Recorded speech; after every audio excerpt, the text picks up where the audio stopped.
तो आप लोगों ने ये कहानी सुनी होगी ना कि एक छोटे से बच्चे ने अपने पापा की बहुत महंगी, बहुत लग्जरियस कार के ऊपर वो कुछ लिख रहा था, and father came and he saw कि बच्चा कुछ लिख रहा है, एंड ही गॉट फ्यूरियस।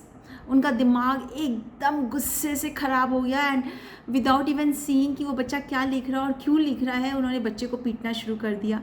इतना पीटा बच्चे को, इतना पीटा, एंड देन जब वो थक गए उस बच्चे को पीट पीट कर, तब उन्होंने एक बार नज़र उठाकर गाड़ी पे देखा तो देखा कि बच्चे ने लिखा था कि पापा I love you. Well, this story, ये अभी जो मैंने नरेट की है, ये इसलिए नहीं की कि बच्चे ने जो किया वो ठीक किया, बट ये रिपेयर की जा सकती थी, राइट। ये गलती ऐसी नहीं थी जिसको रिपेयर नहीं किया जा सकता था। डेफिनेटली बच्चे को समझाना ज़रूरी था कि गाड़ी वो चीज़ नहीं है जिसके ऊपर में लिखी जाए, एंड इसके ऊपर में फिर स्क्रैच आ जाते हैं, एंड उसके ऊपर वापस से पेंट कराना पड़ेगा और उसके लिए एक एक्सपेंस होता है, वगैरह वगैरह। बच्चे को समझाया जा सकता था, and that thing could be मेंडेड, उसको ठीक किया जा सकता था। बट चाइल्ड की जो बीटिंग हुई, जो हर्ट उसे हुआ, जो पेन उसे हुआ, can that be mended ever? No, right. तो होता क्या है कि हम अपनी लाइफ में अपने रिश्तों के साथ यही करते हैं। हम अपने रिश्तों को भी बीट आवर रिलेशनशिप्स अप, मतलब वी बिकम सो हार्श। हम लोग बिना सोचे समझे, बिना कुछ किए और बिना सामने वाले को मौका दिए, we start criticising, we start complaining, we start finding faults with people. तो फ्रेंड्स, अगर आप ऐसा कर रहे हो अपने रिलेशनशिप में, be it any relationship, it was just a story of a father and a child, but ये रिलेशनशिप चाहे आपके फ्रेंड्स के साथ में हो, चाहे आपके पेरेंट्स के साथ में हो, या आपके स्पाउस के साथ में हो, आपके लाइफ पार्टनर के साथ में हो, या आपके बिजनेस में हो, अगर आप हर समय लोगों में कमियां खोजते रहोगे ताकि आप उनको नीचा दिखा सको, ताकि आप उनको ये एहसास करा सको कि वो कितने गलत हैं, वो कितना गलत करते हैं, कितना गलत बोलते हैं, कितना गलत सोचते हैं, क्योंकि दुनिया में सिर्फ एक आप ही तो हो जो आप सही सोच रहे हो, सही कर रहे हो, और वो इंसान कितना गलत है, उसे हर समय आपके मार्गदर्शन की ज़रूरत है, उसे हर समय आपकी गाइडेंस की ज़रूरत है, आपकी एडवाइस की ज़रूरत है। अगर आप हर समय दूसरों में वो गलतियाँ खोजते रहोगे, उनको कंपेयर करते रहोगे, कभी किसी से, कभी खुद से, कभी किसी और से, और उसको हमेशा आप नीचा दिखाते रहोगे, उसमें आपको कोई खूबियाँ नज़र नहीं आएगी, तो guys trust me, not a single relationship is going to stay in your life for a very long time. सारे रिश्ते आपसे धीरे धीरे दूर हो जाते हैं। अगर ऐसा आपकी ज़िंदगी में चल रहा है, then you check on this point कि whether you are doing this with your relationships. क्योंकि अगर कोई भी, किसी को भी अच्छा नहीं लगेगा ना, अगर कोई आपसे मिलते ही आप थोड़ी देर में शुरू हो जाओ, अच्छा तुमने वो जो अभी कहा था, इस तरीके से जो किया था, उस दिन जो व्यवहार था तुम्हारा, उस दिन तुमने जो कपड़े पहने थे, और जो तुम ये काम कर रहे हो, आप किसी भी चीज़ में उसमें बड़ाई नहीं कर रहे हो, आप सिर्फ उसमें कमियां खोजे जा रहे हो, उसको कंप्लेन किया रहे हो। Will that person like to sit in front of you? वो बैठना नहीं चाहेगा, वो बल्कि भाग जाना चाहेगा, आपसे दूर भाग जाना चाहेगा कि जितनी जल्दी, जितना दूर भाग सकूँ उतना अच्छा है। कौन सारा दिन ये सब सुने, राइट। तो आप जब किसी के साथ में ये करते हो, stop doing it if your relationships are at a stake. क्योंकि कुछ रिलेशनशिप होते हैं जो वो निभाते तो चले जाते हैं, जैसे जो स्पेशली जो फैमिली रिलेशंस होते हैं, बट उनमें आप इतनी दरारें पैदा कर देते हो और उनमें आप इतनी डिस्टेंस पैदा कर देते हो कि true meaning of love, happiness, harmony, bonding, laughter, fun, ये सारी चीज़ें आपकी उस रिलेशनशिप में ड्राई हो जाती हैं, और रह क्या जाता है, सिर्फ नामात्र का एक फॉर्मल रिश्ता रह जाता है।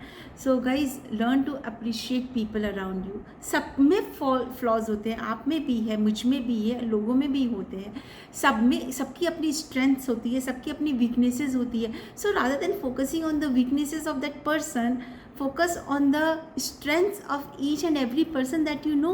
क्योंकि अल्टीमेटली अगर सपोज करो कि कोई आपके लिए काम भी कर रहा है, अगर आपके ऑफिस में यू हैव टीम मेंबर्स और पीपल वर्किंग फॉर यू, अगर आप उनके फ्लॉज के ऊपर में फोकस डालोगे तो आपका काम तो कभी भी पूरा नहीं होगा। बल्कि अगर आप उनके स्ट्रेंथ्स को पहचानोगे, उनको अप्रिशिएट करोगे, उनको इसी हिसाब से आप काम को डेलीगेट करोगे, तो आप देखोगे कि आपका काम बल्कि 10x स्पीड में आगे बढ़ गया है, और आप उसको बहुत अच्छे से आप मैनेज कर पा रहे हो, और आपको प्रॉफिट्स भी बढ़ गई है, और आपके काम में जिसको बोलते हैं ना कि वॉट एवर इट इज़ कि योग्यता भी बढ़ गई है, काम की स्पीड भी बढ़ गई है, सभी कुछ आप देखोगे कि आपकी ज़िंदगी में अच्छा होने लग गया. If you become this kind of person who is always appreciating, not to please them, but actually आप अपना ये सेकेंड नेचर ही बना लियो कि आप लोगों में अच्छाइयाँ देखते हो, आप उनकी उन अच्छाइयों को बड़ाई करते हो रादर देन कि bringing their flaws in focus. तो आप देखोगे कि you have become the favourite amongst your friends. Her friend circle में, हर गेट टुगेदर में आपका प्रेजेंस एक ज़रूरत बन जाती है कि वो इंसान तो चाहिए यहाँ पे, क्योंकि everyone then likes to sit with you, likes to talk with you, and they want to be near you because you make them feel good about themselves, जो कि लोग नहीं कर पाते हैं. सो गाइज, अगर आप अपने रिश्ते में बहुत सारी खुशियाँ, बहुत सारी बॉन्डिंग, आप बहुत सारी हैप्पीनेस क्रिएट करना चाहते हो, तो then learn to appreciate people rather than focusing on their flaws. Focus on their strengths, focus on what is good in them. Stop comparing, stop comparing. That's the biggest enemy of any relationship. Specially parents में आदत होती है अपने बच्चों को compare करने की. हम सब में आदत होती है. कभी आप अपने लुक्स को लेकर दूसरों को कंपेयर कर रहे हो, कभी आप अपने सक्सेस को लेकर कंपेयर कर रहे हो. If you are in the same line of business, तो आप वो कहाँ पे पहुँचा और आप कहाँ पर हो, उसको कंपेयर कर रहे हो. So stop doing that. Understand कि सबकी लाइफ जर्नी अलग अलग है. वो क्या करके वहाँ तक पहुँचा है और आप क्या कर रहे हो, क्या नहीं कर रहे हो, जो आपका वहाँ तक पहुँचना बाकी है. उसने कब काम शुरू किया, आपने कब काम शुरू किया. See, you do not know about others journey, then why to compare.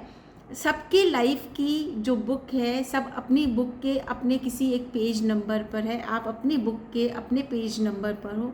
So don't compare when you have just started it and you are at the page 26 and you are comparing yourself to the person on the page number 50.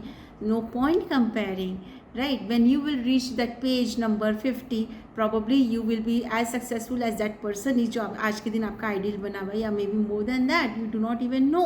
So don't compare. Don't ever compare yourself, and don't even compare the people around you, your spouse to anyone else, or your children to anyone else. Comparison kills, guys. Comparison kills. And relationship में आपकी सब जो आदतें हैं criticism करने की, उनके बारे में गॉसिप करने की, उनमें कमियां ढूंढने की, हर समय उनको तिरस्कृत करने की, उनको नीचा दिखाने की, उनको ये एहसास कराने की कि वो किसी काबिल नहीं है, वो जो कर रहे हैं वो बहुत अच्छा नहीं कर रहे हैं. तो ये सारी चीज़ें आपके रिलेशनशिप को कम्प्लीटली दूर कर देती हैं. And the relationship, you will see कि अल्टीमेटली आप एक लोनर फील करने लग जाते हो. So if you really want to be everyone sweetheart, if you really want to be कि जिसके आने से ही, जिसको बोलते ना कि महफिल में जान आ जाती, if you want to be that person, learn to appreciate people, learn to be kind to people, speak kind words to them. अगर आपको उनकी कोई गलती समझानी भी है या बताना भी कि ये काम और अच्छे तरीके से कर सकते हैं, तो use kind words to make them understand, so that कि उनको अच्छा लगे अपने अंदर में वो चेंज ला करके, रादर देन कि उनको ये लगे कि मैं किसी काबिल नहीं हूँ, मैं कुछ नहीं कर सकता हूँ. Right guys? So make your relationship flourish like beautiful flower. जैसे आप अपने गार्डन में, अगर आप अपने छोटे पॉट में भी प्लांट लगाओगे, तो आप उसको नरिश करोगे, नर्चर करोगे. आप उसको गालियाँ तो नहीं दोगे ना. अगर वो दोगे तो वो फ्लावर भी नहीं खिलेगा. तो जब फ्लावर नहीं खिलेगा तो रिश्ते कैसे खिलेंगे? तो अपने रिश्तों को उन फूलों की तरह खिलने दीजिए और उनको अप्रिसिएशन, प्यार एंड हारमोनी के साथ में नर्चर एंड नरिश करिए. See you in the next video.